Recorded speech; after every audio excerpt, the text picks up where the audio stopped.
আসসালামু আলাইকুম রহমতুল্লাহ। প্রিয় শিক্ষার্থী বন্ধুরা, আশা করি সবাই ভালো আছো। আজকের এই ক্লাসে আসার জন্য, ভিডিওটি দেখার জন্য তোমাদের সবাইকে স্বাগত, শুভেচ্ছা, অভিনন্দন জানাচ্ছি। প্রিয় শিক্ষার্থী বন্ধুরা, ইতিমধ্যে তোমরা জানো আমাদের গত ৩ তারিখ থেকে আমাদের ষান্মাসিক মূল্যায়ন শুরু হয়েছে। ষান্মাসিক মূল্যায়নের তোমাদের ৬ষ্ঠ শ্রেণীর ডিজিটাল প্রযুক্তি বইটির পরীক্ষা হবে হচ্ছে ২০ তারিখ। তো ২০ তারিখ যেহেতু পরীক্ষা হবে, আমরা আজকে ৬ষ্ঠ শ্রেণীর যে বিষয়গুলো নিয়ে আলোচনা করব, তোমাদেরকে কিছু গুরুত্বপূর্ণ সাজেশন তোমাদেরকে দিব। যে সাজেশনটি হচ্ছে, আমরা ৩টি শিখন অভিজ্ঞতা নিয়ে তোমাদের সাথে খুবই গুরুত্বপূর্ণ কয়েকটি বিষয় নিয়ে তোমাদের সাথে আলোচনা করব। ৩টি শিখন অভিজ্ঞতা হচ্ছে, শিখন অভিজ্ঞতা ১ যেটা হচ্ছে সমস্যা দেখে না পাই ভয়, সবাই মিলে করে যায়। এটা হচ্ছে প্রথম ১ পৃষ্ঠা থেকে ১৪ পৃষ্ঠা পর্যন্ত।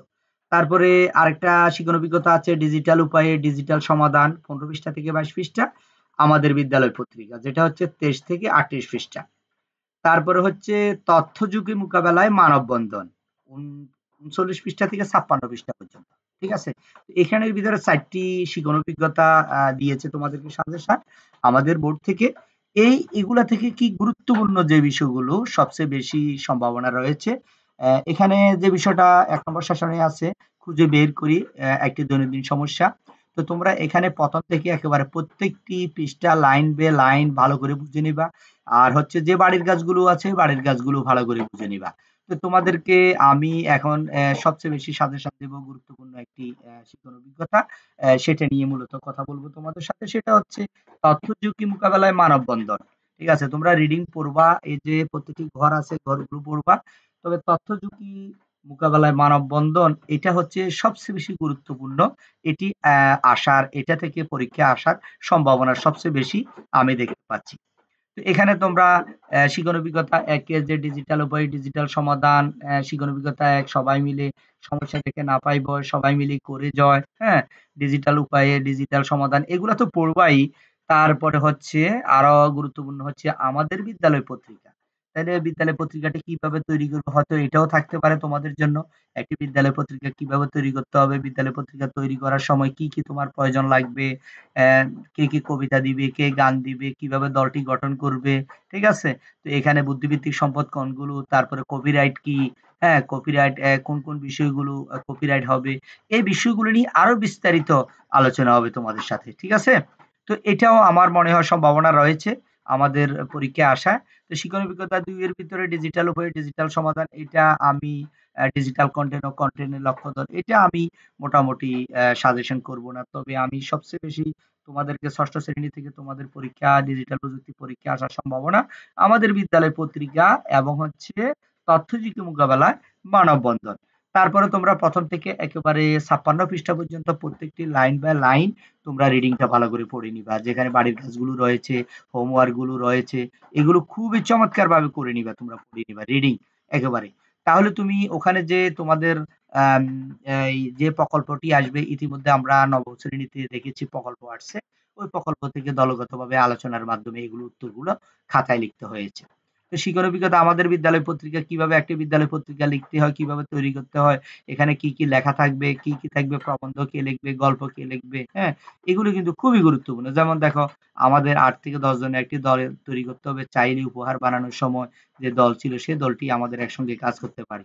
তাহলে পত্রিকা তৈরি করার জন্য, প্রতিবেদন তৈরি করার জন্য এখানে আলাদা, আলাদা করে গ্রুপ করতে হবে এবং সে অনুযায়ী আমাদেরকে কাজ করতে হবে। ঠিক আছে?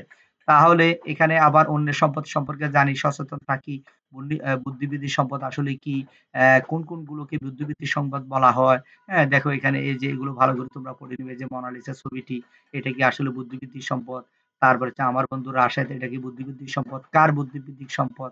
ঠিক আছে? মোবাইল, এই যে একটা মোবাইল ফোনটি, সেটটি ক্রয় করেছে একটি কোম্পানি, প্রস্তুত করেছে কোম্পানি, ফোনটি বিক্রি করে আলম মোবাইল স্টোর।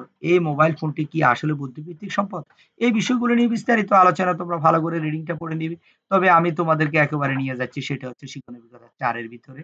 এই যে বুদ্ধিবৃত্তিক সম্পদ এগুলো, এই যে দেখো এখানে ভালো করে পড়ে নিবা বুদ্ধিবৃত্তিক সম্পদের ধরনগুলো, ধারণা, ঠিক আছে? কি কি বিষয়গুলোকে বুদ্ধিবৃত্তিক সম্পদ বলা হয়, এগুলো কিভাবে কাজ করে, অন্যের কোনো তথ্য তুমি যদি কপি করো তাহলে এটা কি হবে, এই কপিরাইট হবে। এইসব বিষয়গুলো নিয়ে বিস্তারিত আলোচনা আমরা করেছি ইতিমধ্যে, আমরা ক্লাসে এগুলো নিয়ে আলোচনা করেছি, পড়েছি।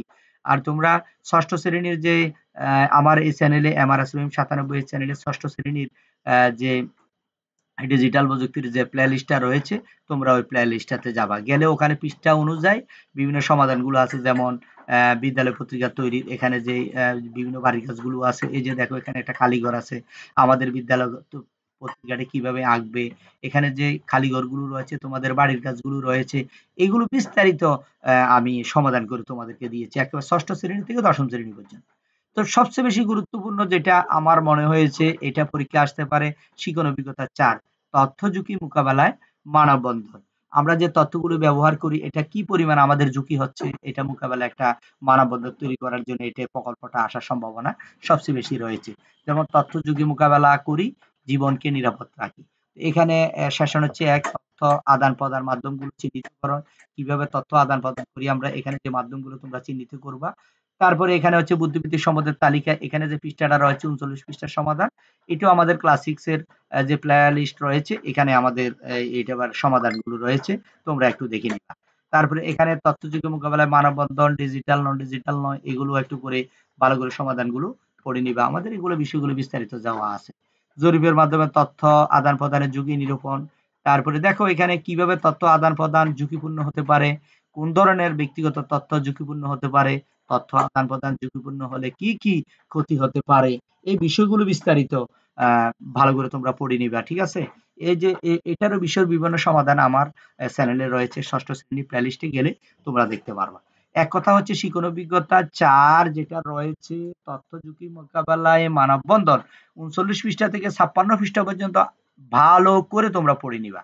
এটা থেকে তোমাদের পরীক্ষা আসার সম্ভাবনা একেবারে 80% রয়েছে, যেটা আমার মনে হয়েছে আর কি। কেমন? তো তোমরা এটা ভালো করে পড়ে নিবা, রিডিংটা পড়ে নিবা, যে বাড়ির কাজগুলো আছে এটা সমাধান করে নিবা। যে এখানে একটা বাড়ির কাজ আছে, দেখো এটা, এই যে বিশেষজ্ঞের সঙ্গে আলোচনা, প্রশ্ন উত্তর পর্ব, গুরুত্বপূর্ণ তথ্যগুলো চকে লিখি, এটা কিন্তু আমি তোমাদেরকে এটা সমাধান করেছি। তোমরা আমাদের ষষ্ঠ শ্রেণী প্লে লিস্টে গেলে 47 পৃষ্ঠার সমাধানগুলো এখানে দেখতে পারো। এই যে দেখো এখানে আছে ডিজিটাল মাধ্যমে ঝুঁকি, নন ডিজিটাল নয়, সাধারণ মাধ্যমে ঝুঁকি। এই যে এখানে এখানে দুইটার উত্তর দেওয়া হয়েছে, এখানে 3, 4, 5 এটার সমাধান দেওয়া আছে 47 পৃষ্ঠা। তোমরা ক্লাস 6 এর প্লে লিস্টে গেলে এগুলো বুঝতে পারবে। কেমন? যেমন তথ্য আদান প্রদানের ঝুঁকি, ডিজিটাল নয়, সাধারণ মাধ্যমে ঝুঁকি, ডিজিটাল মাধ্যমে ঝুঁকি, বিস্তারিত আলোচনা আছে, তোমরা একটু করে রিডিংটা পড়লেই মূলত পারবা। ঠিক আছে? তো আজকে এতটুকু থাকলো। তো তোমাদের জন্য আমার পরামর্শ হচ্ছে, তোমরা শিখন অভিজ্ঞতা 4, তথ্য ঝুঁকি মোকাবেলায় মানববন্ধন, এটা ভালো করে পড়ে নিবা। তো ঠিক আছে, আজকে এতটুকুই। আজকের পরবর্তী ক্লাসগুলো দেখবা আশা করছি, এবং আমাদের পৃষ্ঠা নাম্বার অনুযায়ী আমাদের সমাধান রয়েছে। তো সে পর্যন্ত সবাই ভালো থাকবো, সুস্থ থাকবো। আসসালামু আলাইকুম ওয়া রাহমাতুল্লাহ।